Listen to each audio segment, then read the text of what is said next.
um, exercise. Mm. So 4.7 or optimization is mostly about one thing is like minimizing or maximizing a certain thing. And there are a couple of things that you can do on this. So for example, the classic example is you have a pen, and that pen is being divided somehow. Let's say I divide it in this way. And so we have two functions that can work in here. We have a area function and we have a perimeter function.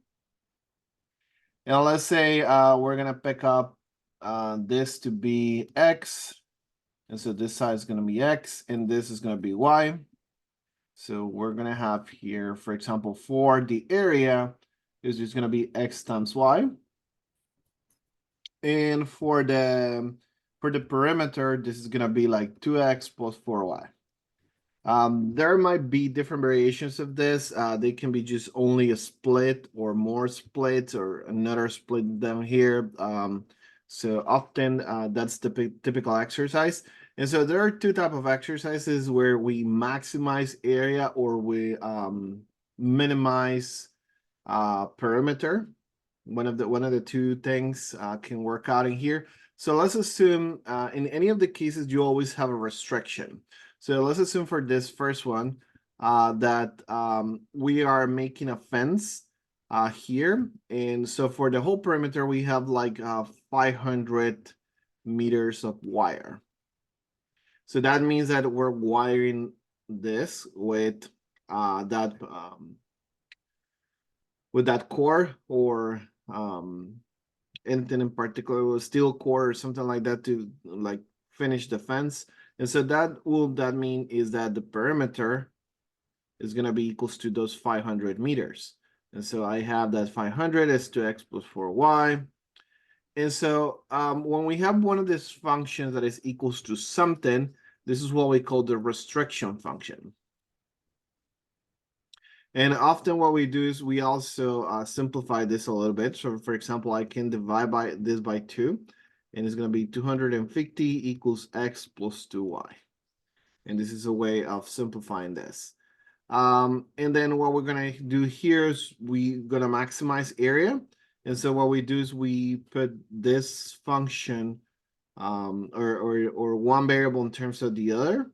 So we can put the area in terms of a single variable. So now we're going to replace y in terms of x. So we can now create on the area function, which is equals xy. We can just put it in terms of only x. And if we do that, then here we're obtaining just a function that now is going to depend on x, and we're going to be able to do derivatives and a lot of more of operations with it. Does this make sense so far? Yeah, it does. Okay, so here at this point, we do the same thing that we will usually do is we get critical points. A prime of x, in this case, is going to be 250 over 2 minus, and then this is going to be 2x over 2, so x. So essentially, we can think of this as 125 minus x for the derivative. And so that means that a prime of x is equals to 0, implies that 125 minus x is equals to 0. That means that x is equals 125. So that is giving me a particular value that I'm going to be able to use. And so now I want to know if this is maximizing or minimizing things. And so for that, we can use the second derivative. Notice that the second derivative here for this function is just going to be -1. And so because it's -1, that means that the critical point this is still going to be negative. And so this means that this is a maximum. So this means that this point maximizes the function. And when I can find the value of y, of course, since y is this, I can find that y is 250 minus 125 over 2. And so that's going to produce 125 over 2. And then this is going to be how much? This is going to be 60, 62.5. And so that'll be the value of y. So this value of x, this value of y will be the maximum values that will pretty much maximize the area here for this pen. Okay, so that's one way of going about it. The other way is let's have the restriction on, instead of having the restriction on the perimeter, let's have the restriction on the area. So for example, we can say that let's assume that we have the same pen. We have A is equals X times Y, but we're gonna have that area as 100 meters. And so we're gonna have that the perimeter is 2x plus 4y still. So here the simplification is a little bit different because y will be transformed as 100 over x. And so now instead of replacing in the area function, I can replace in the perimeter function. And so this is going to be 2x plus 4 times 100 over x. And this will be 2x plus 400 over x. Now, the derivative of this, p prime of x, which is going to help me find the critical points, is going to be 2 minus 400 over x squared when I take my derivatives. And so to find critical points, I set up that equals to 0. P prime of x equals to 0. And that'll be 2 equals 400 over x squared. Or essentially, we're going to be doing x squared is equals 400 over 2. So x squared is 200. And x will be a square root of 200. Plus or minus, but since these are lengths, then we're going to just keep the positive. And now we can simplify this a little bit. We can see this as 2 squared of 100. And so that'll give me that x is 10 squared of 2. Since the square root of 100 is 10, the square root of 2, we cannot simplify that more. So 10 squared of 2 will be the x. And then the y will be 100 over 10 squared of 2. So it will be essentially 10 over square root of 2. And notice that that holds the condition because x times y is going to be 100. But these values are going to likely minimize the value. For checking that it minimized, we just take the second derivative. So second derivative of x is going to be 0 here. This is x to the minus 2 if we take this part. So if we take the derivative of that, it's going to be a positive, and I'm going to get 100 over x to the 3. So now this is something that when you plug on the critical point, is going to give me something positive. So this means that this is a minimum. And then it minimizes the perimeter. Okay? Okay. Does this make sense so far? Yeah, it does. All right, so let's go to one of the exercises that are part of the review. So we have here, find all the points on the ellipse that are farther away from the point -1, 0. So this type of exercise is an optimizer because you know that it needs to find what is the distance maximum here. And so we want to find out, let's say we have a point xy, and we want to calculate the distance to -1, 0. So the distance of this is obviously given by d, and where d is the square root of x minus -1 square. plus y minus c squared. So this, I can consider then d squared instead. And so that will be x plus 1 x squared plus y squared. And so this will be the distance function. Now, because this is the distance, what we wanna optimize is the distance. So if we optimize the distance to square, we're optimizing the distance. So we don't need to take the square root. The square root will only complicate things. So we can work with the distance to square. Now, this is just the distance function, but now we can use the fact that x, y belong to the ellipsis. So the ellipsis has this shape, is 4x squared plus y squared equals 4. So from here, I can say, well, y squared is just 4 minus 4x squared. And so essentially, I find a way to replace. So I only have something in terms of just the variable x. So this is x plus 1 squared plus 4 minus 4x squared. So notice that the game is always the same. You're trying to use two functions, and you want to try to put information from one and the other, so we can get everything in terms just of a single variable. Now here, if you want, we can just break this apart, so we can simplify a little bit. This is x squared plus 2x plus 1, then plus 4 minus 4x squared. And so adding up some of the terms, this is going to be minus 3x squared, and then plus 2x plus 1. Now, I can't find the derivative of this. And I'm just gonna call this so I don't continue writing d squared. I'm gonna call it big D. And so now d prime, which is gonna help me find the critical points, is just gonna be minus 6x plus 2.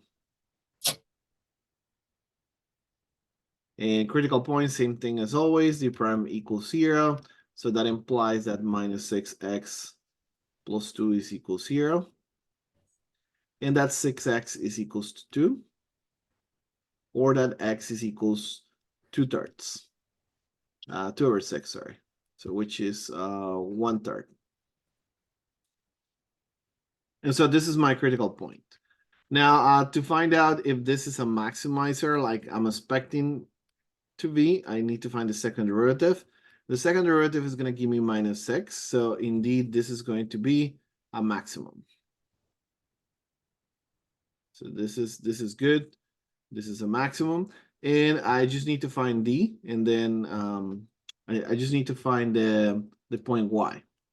So that's going to give me the point that it maximizes.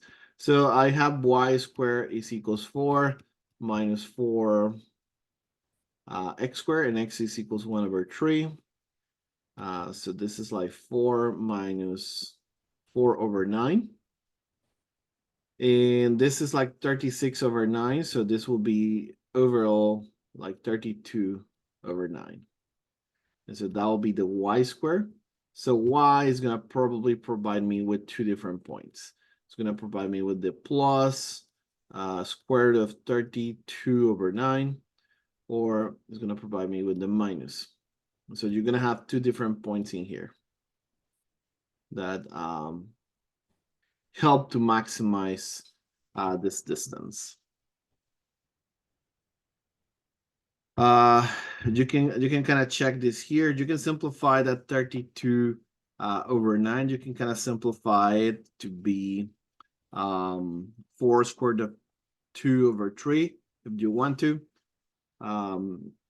And then you can plug that in the distance function and know that the distance that you're gonna get from those points is gonna be the 16/3. Okay. Does that make sense? Yeah.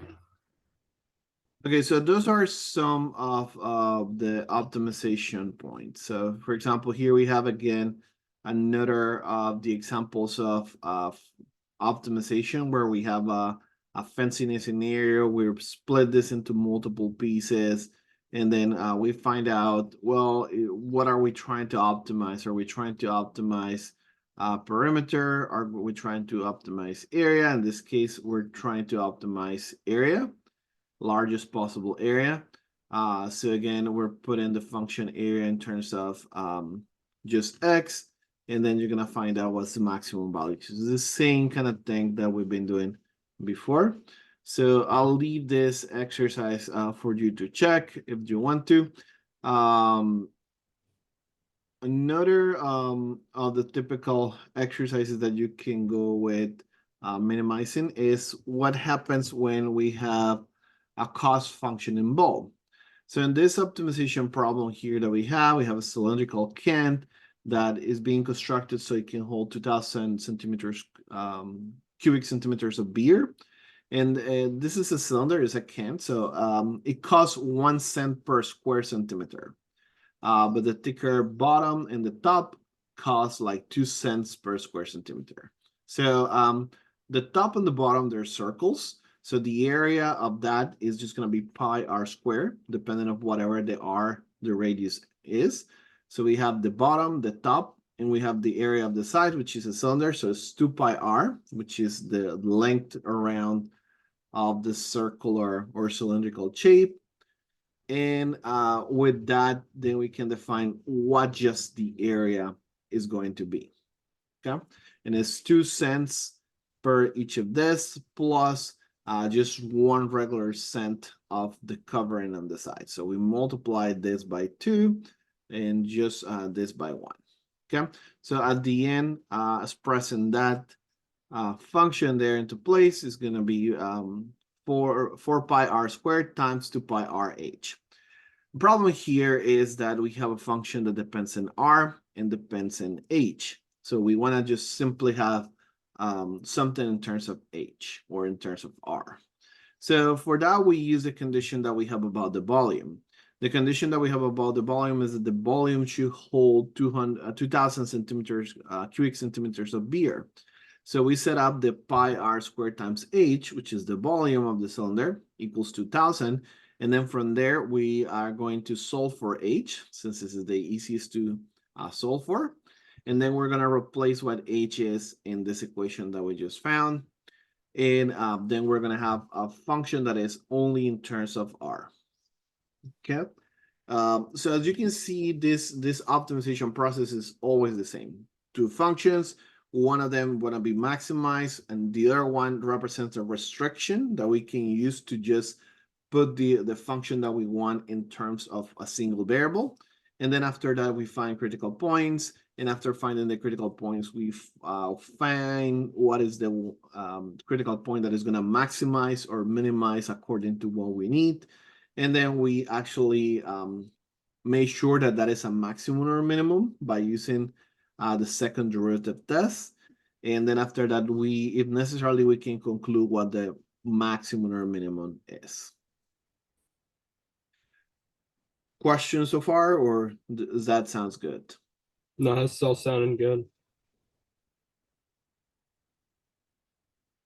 Okay. So there's a couple more of exercises in here, but I'm gonna leave that for later since we have like plenty. I'm gonna be posting the solutions as soon as I'm done with the live session. So you'll have the opportunity to take a look at them, take a look at the solutions. I definitely encourage you to take a look at all this material and practice problems that are solved. It's an excellent guide for study for the test tomorrow. So now let me go back to some of the topics that you should probably be looking at this week, and is integration, Riemann sums, and all that kind of topics. So on the first one, we want to calculate what is the Riemann sum for f of x equals 12 over x on the interval 4 to 20 using n equals 4 subintervals. And so what you're going to remember with that is that when you're doing Riemann sums, you're essentially got to decide if you're going left side, right side, and then that's going to just decide the points that you're going to use. So because we're going from 4 to 20 and we're splitting this in 4 equal subintervals, we'll go from 4 to 8, from 8 to 12, from 12 to 16, and then from 16 to 20. Okay. And because is the left side of Riemann sum, then we're always picking the points on this right side. So we are picking 4, we're picking 8, we're picking 12, and we're picking 16. We don't pick 20. And the function is probably doing something like this, since it's the function y equals 12 over x. So having an idea what function you're using is good. If you check the height, so the height in 4 is going to give me the rectangle that I'm going to use for the approximation. So this is the first rectangle that I'm using. For the f of a, I'm using this one, this height. And so this height here is this. For the third one, I'm using 12. So I'm using this height. And finally, I'm using the height at 16, says this. So this is the approximation that I'm making here. Yeah. This is a left Riemann sum. And so notice that the delta of x is equals 4. So the sum of f of x delta x, and here we can say that is it has 4 divisions. So n equals 1 to 4. Then we can pick what are the numbers that we're gonna use. So we know that it's f of 4 times 4 plus f of 8 times 4 plus f of 12 times 4 plus f of 16 times 4. Does that make sense? Yeah.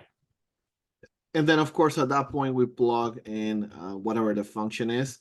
In this case, it's 12 over x. So this would be 12 over 4 times 4 plus 12 over 8 times 4 plus 12 over 12 times 4 plus 12 over 16 times 4.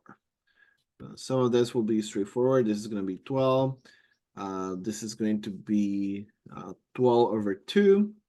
So it's going to be 6. This is just going to be 4. And 12 over this 4 with the 16 gives me a 4 here. So this is going to give me a 3. And so this is 18, 22, 25. So that'll be the left Riemann sum in there. And if you check the solutions, that is going to match up with what we have over here. So in this solution, what I'm doing is just this steps, essentially. And you can kind of go over the same kind of steps and make your picture if necessary in there. Now, question number 2 is just the basics of integration. You got to remember that integration is also the process of antiderivatives. So if I have a derivative, then I can recover the original function if I have some information about a point. So for example, in this case, we have that f of minus 1 is 3, and I want to find out what f of 1 is.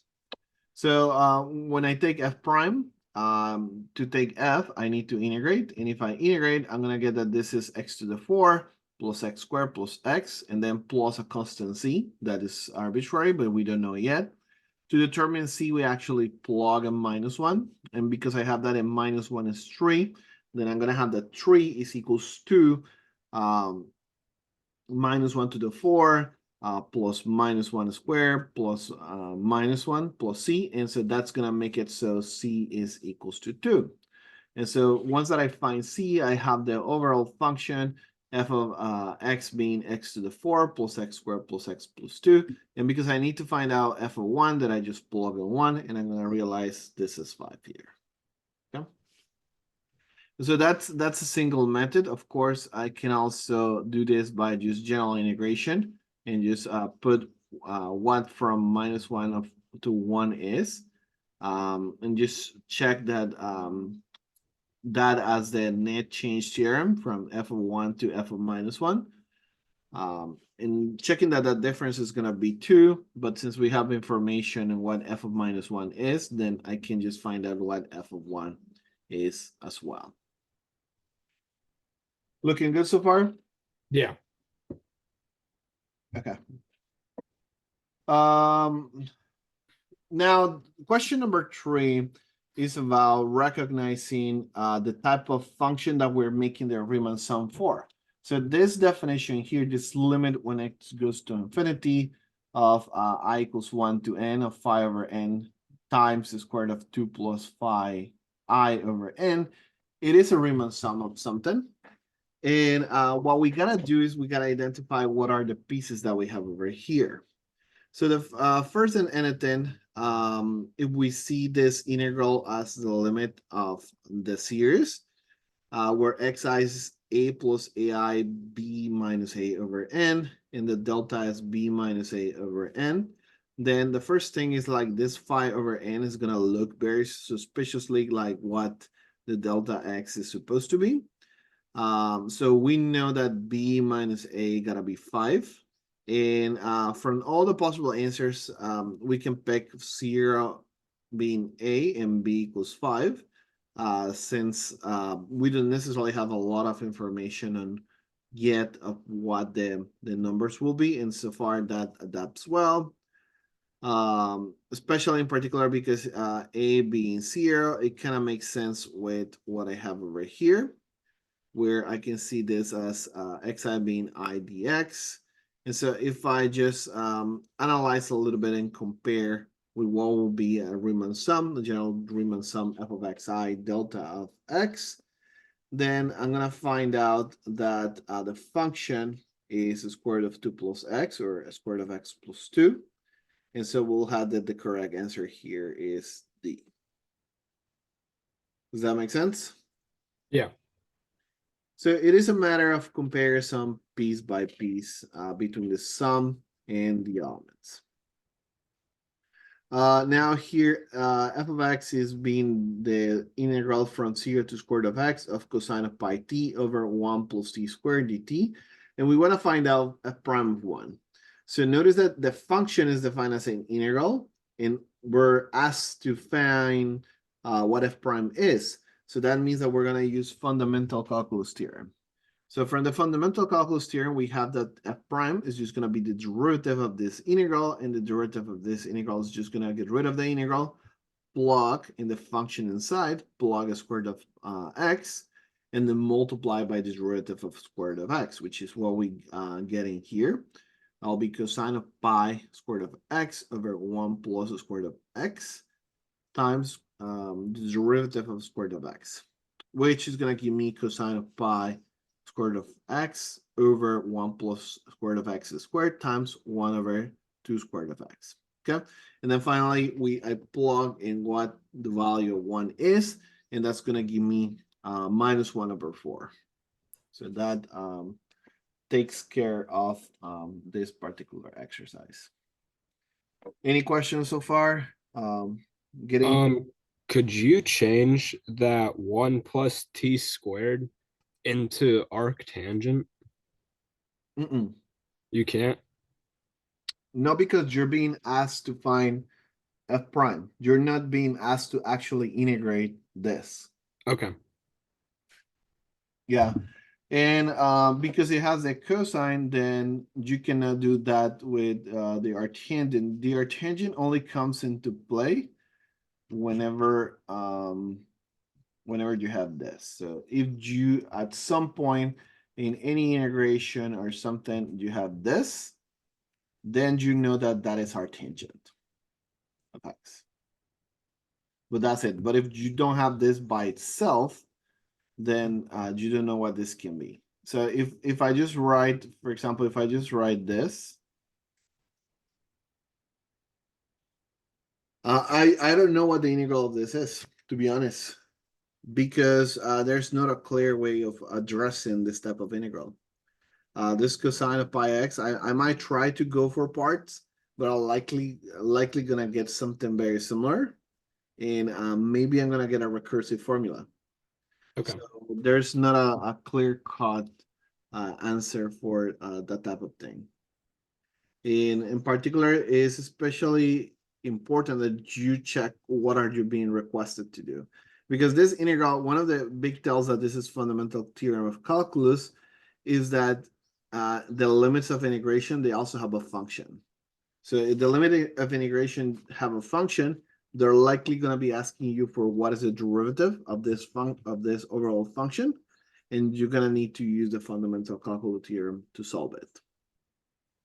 Does that make sense? Yeah. Yeah, and so that becomes this formula that is over here.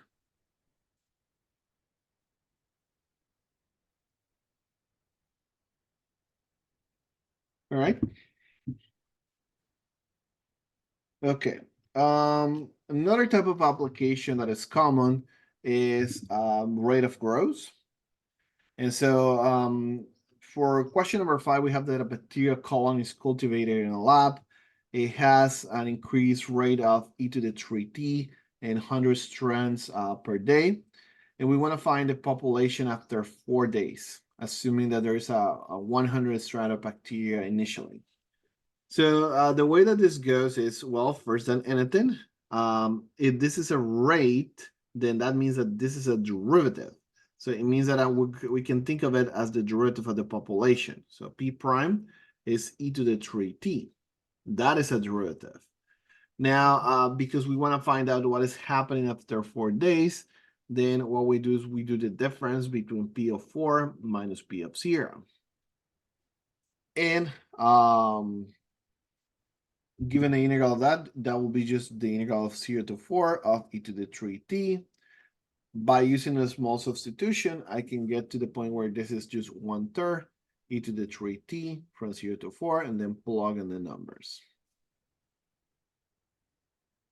Okay. Does that make sense so far, so good? Yeah, that one's good. Okay.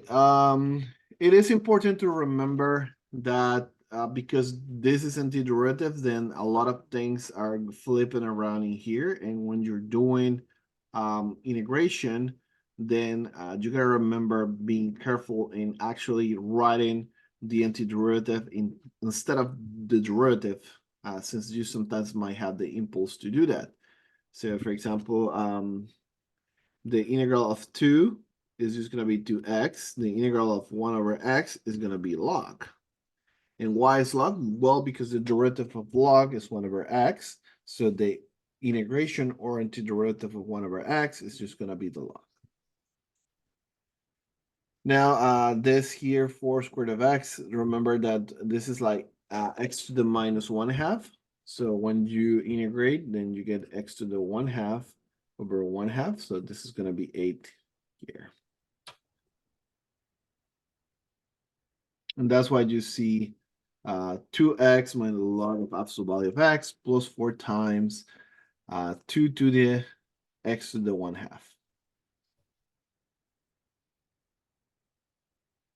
Right? And then, of course, you plug in numbers. You plug in 1 and 4. First, you plug in 4. And then after plugging in 4, then you can subtract whatever happens from plugging in 1.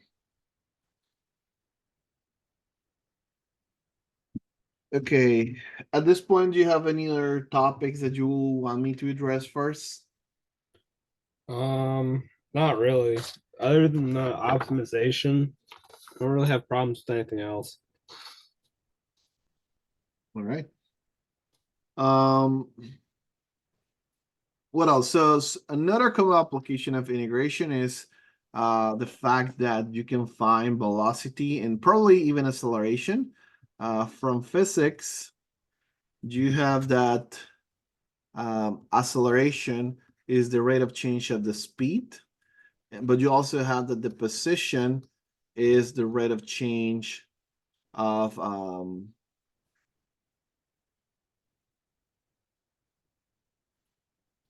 sorry, you have that the speed is the rate of change of the position.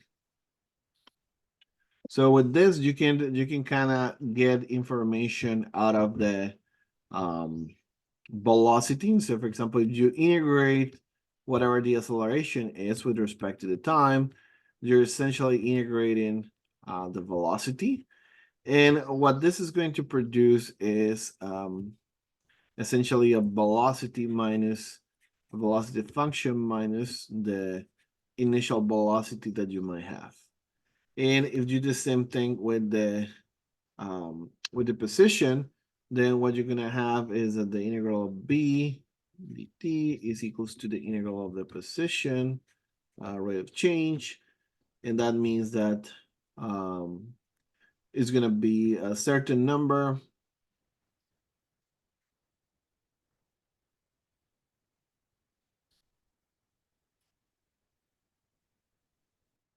and then I'm gonna have the difference between xt and x0, and that means in terms of the position. Okay. Okay. So that's what's happening here. So we have first the velocity. We're getting that the velocity is 4 sine of 2t feet per second. So if we want to find the position, we consider, well, the position is going to be called x. So let's consider the velocity as x prime. So that way when we integrate, then we get just the position. So integrating 4 sine of 2t, it provides me with 4 times minus 1/2 of cosine of 2t plus c, and that gives me the position in function. Then after that, it's just a matter of just plugging the numbers that you require, plug in pi, and then you get the value of feet that is requested in the question. Okay. Now another type of thing that you gotta be careful in for this, I definitely recommend that this week you're not only watching this and checking at the practice solution, because I will be unable to go over every single one of these problems. So, but the solutions are here, and there are a good source of a study. So go over these problems, go over the worksheet solutions that are going to be available tomorrow at noon. So go over those things before you get to be on the exam. But in general, a lot of the substitution that we're going to try when we're doing integrations are going to be ways to simplify to one of the basic antiderivatives. And you might be wondering, well, what are the basic antiderivatives? The basic antiderivatives are the antiderivative of a power. So if you have a power, x to the n, then do you know that this is x to the n plus 1 over n plus 1 plus c? And so it's a very easy way of getting rid of anything. You can, of course, n gotta be different here from minus 1, because if n is minus 1, this is really 1 over x, and this is just log of absolute value of x. Okay, this is just directly that. And notice that when you take derivative of this, you get the function inside again.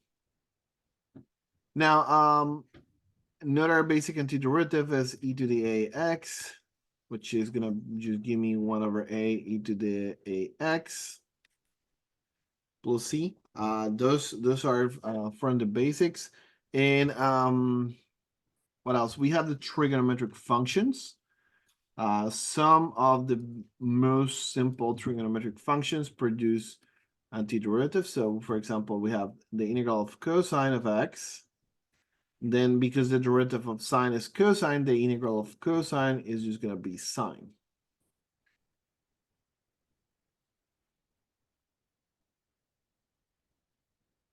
In the same way, because the derivative of cosine is minus sine, if I have the integral of sine, then this is just going to be minus cosine of x plus c. Now, because the derivative of tangent is secant squared, then if you get a secant square of x dx, then the antiderivative of that is going to be tangent of x. And same thing with if you have like something like secant by tangent. So secant of x by tangent of x dx, the integral of that is going to be secant of x plus c. And then we have the minus cosecant square of x, where the integral of this is just going to be cotangent.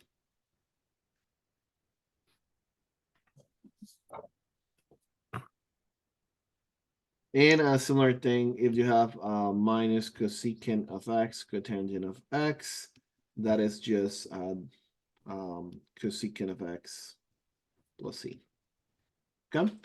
So this is what we call the basic antiderivatives. One of them, also 1 dx, can be considered 1x plus c. And I don't recall if we have another one, but I think this covers pretty much all the basics. You of course have the trigonometric inverses. So for example, you have 1 over 1 plus x squared, then that is our tangent. And this is like common knowledge. You can kind of go directly from here to here and nobody's going to tell you anything. You have 1 over 1 minus x squared. This is arc sine. And if you have 1 over x squared minus 1 over absolute value of x,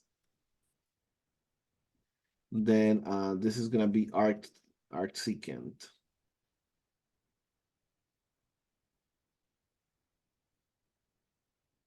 Okay. Does this sound familiar so far? Yeah. Okay.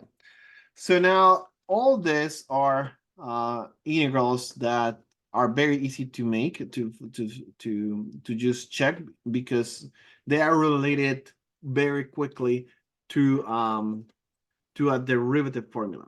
But now when we have a function, when we have an integration that is not any of those, so for example, if we have 1 over 2t minus 1. Let's assume we have this one. So the first thing that you should consider is which one of the basic derivative is much similar to this one. And you're gonna find out that not a lot of them are. This is not related. They don't look like in a square. They don't have in a square, so it's not this, it's not this, it's not this. It's definitely none of the trigonometrics. It's not the exponential, it's not 1, it's not a power. So it looks close to the 1 over x. And so because it looks close to that, 1 over 2m minus 1, it looks close to 1 over x. What we do is we find a way, and this is where the substitution comes, to kind of transform this integral into one of the easy ones. So u is going to be 2t minus 1. And so this is a replacement of variable. This transform everything that is in terms of t in terms of u. So now this 1 over 2t minus 1 becomes 1 over u, which is this shape. The only thing is that I have this dt. So now I got to change the dt for the u. But now the u dt, which is the derivative of this formula, is just 2. So that implies that if I solve this out for dt, that 1/2 du is equals dt. This is just dt goes to multiply to the other side, and the 2 goes to divide to the other side. So it's 1/2 du is equals to dt. And so I can see this as du over 2 now, and replace the dt by this. And so this is 1/2 of 1 over u du. And then I can come back to the original variable. So this is 1/2 log of absolute value of u plus c. And every time that we use a substitution, then we're going to go back to the original variable unless we're replacing the limits of integration. If we replace the limit of integration, then we don't need to. But for example, here, because I still haven't translated anything or put limits of integration, then this is just 1/2 of log of absolute value of 2t minus 1 plus c. So I get back to what my original substitution was. Questions in here? No. Okay. So as you can see, in the case where we actually plug in here, we can plug in whatever 1 into r, and that's going to give me some very specific values. So if you want, you can check it out in there. Here we have the same thing. We have a bunch of trigonometric functions. We have actually sine squared times cosine of x. But the problem is we don't really do anything with this. We don't have an antiderivative, direct antiderivative in this set that deals with sine square and cosine.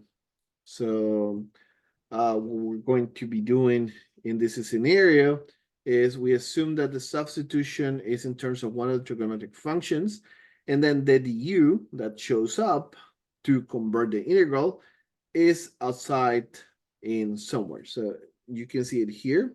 So if we transform u, sine square into u, then you can see that the derivative of sine is going to be cosine of x. And then this will be transformed, this integral will be transformed into the integral of u squared u, right? But then you gotta plug it into what those values are going to be for 0 and pi half. Making sense so far? Yep. All right. So a lot of the substitution kind of gets the same gist. A lot of the, I have quite a few examples of the substitution method on the solution for worksheet that is going to be available tomorrow. Maybe I'll make it available for today. It doesn't really matter too much that you're doing the worksheet. It's more important that you have availability for preparation. So I might just open that up later. No, so there's a bunch of different practices that you can take. One good practice is analyzing properties of the integral, because you gotta remember that when you're doing integrals, essentially you're doing also technically area under the curve. And so there's a lot of bits and pieces that you can take from there. So let me just make an example here, and to probably finish up the live session for today. Wait, they don't let me show object.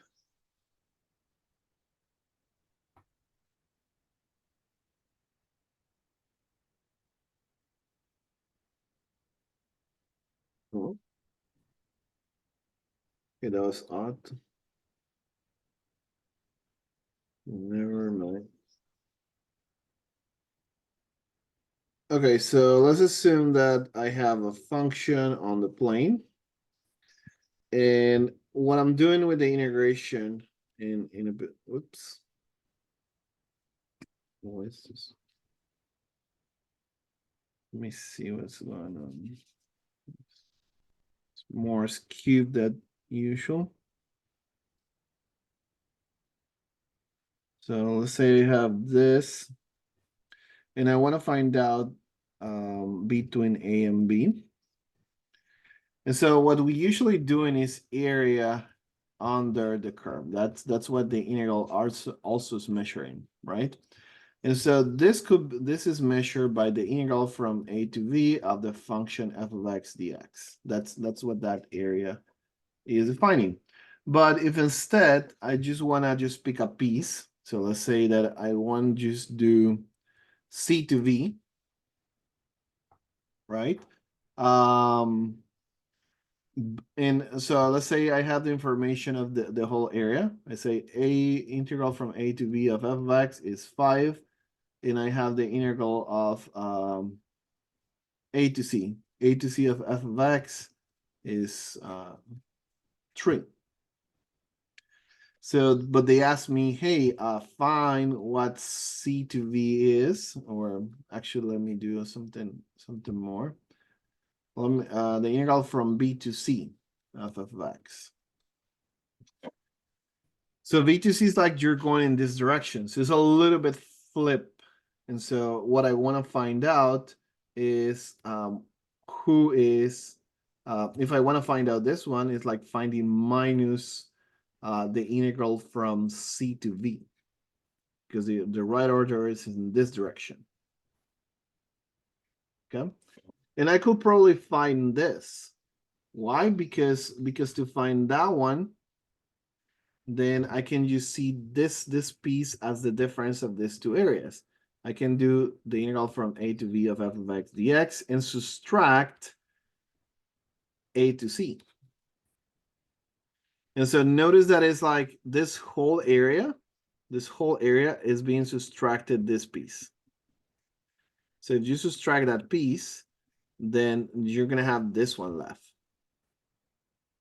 And because I have information because I have information about this one and this one, then I can find what this is. So for example, here, this is 5, and this is 3. So the integral from C to V of f of x is just 2, right? But because I want instead from B to C, then this one is gonna be -2, since I gotta put this minus in front. Does that make sense? Yeah. And so a lot of this is what you see in here. So for example, I have the integral from 1 to 7 of f of x is 12, but I also have from 5 to 7 of 3. So if I subtract those two, essentially I'm going to have the integral from 1 to 5. I'm going to be able to find the integral from 1 to 5. And this is asking me a little bit more. It's asking me, well, find from 1 to 5, but from twice f of x. So by properties of the integral, I just need to remove that twice. And then I can get the information that I have from the subtraction. And then this is just 12 minus 3, and then multiply by 2, so this is 18. Now the integral from 7 to 5, again, this is just a flip around, and it's going to be minus from 5 to 7 of f of x, and then I have that information here, so that will be a -3. So this is another typical exercise.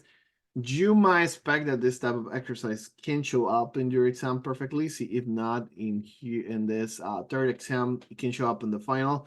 It's not difficult really. It's just about knowing the properties of the integral, given that you have some information of it.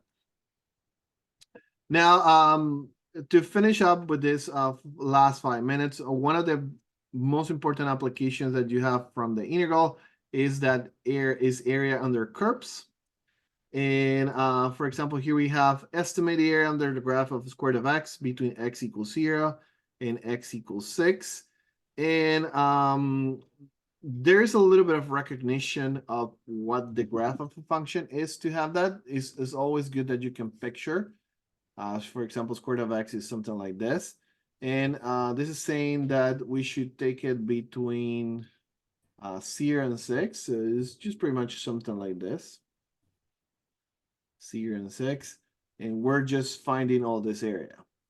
So what is important with areas is that you're able to tell who's the function on top, who's the function on bottom. So this area is simple.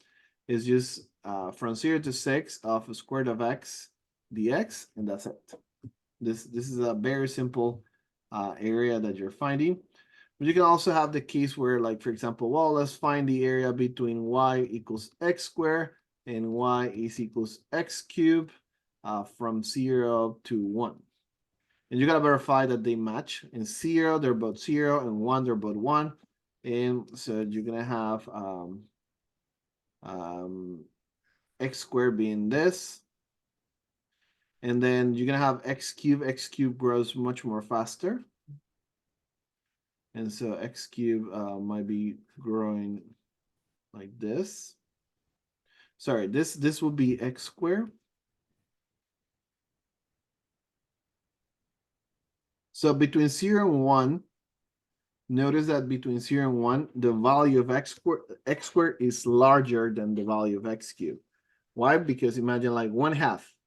You plug 1/2 in here, you get 1/4. You plug 1/2 in here, you get 1/8. So actually, x cubed is below x squared.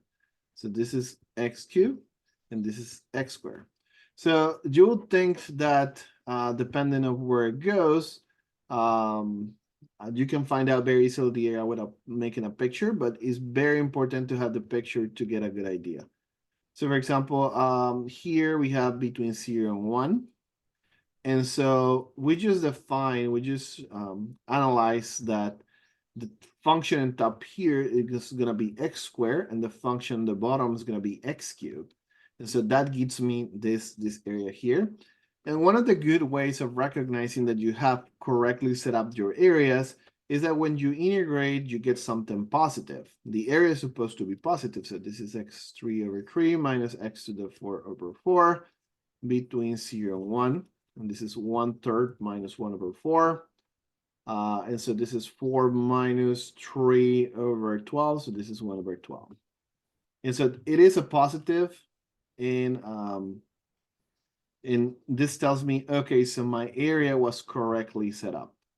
If you, for some reason, will do the mistake of setting this up wrongly, if you did x cubed minus x squared, then notice that you will get x 4/4 minus x3/3 between 0 and 1. And then you're going to get the opposite. You're going to get 1/4 minus 1/3. And this is just going to be minus 1/12, which it doesn't make sense because this is an area. Okay. So that's another way of, if you're calculating and your calculations gives you something negative, it's likely not well set up. All right, so there are some more examples here of Riemann sums. So make sure to take a look at those calculations.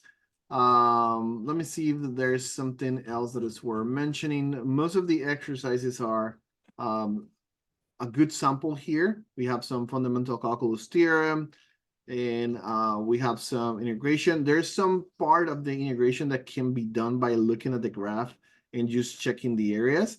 So for example, this one here, this function, g of x, is given by the integral from -3 to x of f of t, where f is this function here.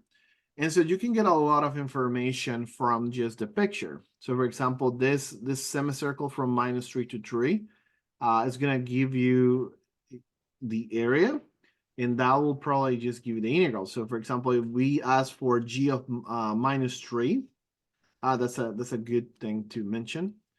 So for example, g of x is -3 to 3 of f of t dt. So very important is when we are doing the integral in the same point, so integral from -3 to -3 of f of t, this is area, but if we're moving in a single point, there is no area, and this is 0. Okay. Now, g of 3 is the integral from -3 to 3 of f of t dt. And in here, that's the area of this semicircle. So this is like pi over r squared over 2. The radius is 3. So this is pi, 3 squared is 9, so 9 pi. That'll be the total circle, but because it's half, 9 pi over 2. Now, if I'm doing g of 8, notice that g of a is pretty much g of 3 plus the integral of 3 to 8 of that function, right?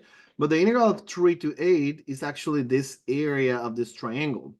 This triangle has a base of 3 to 8, so it's base 5.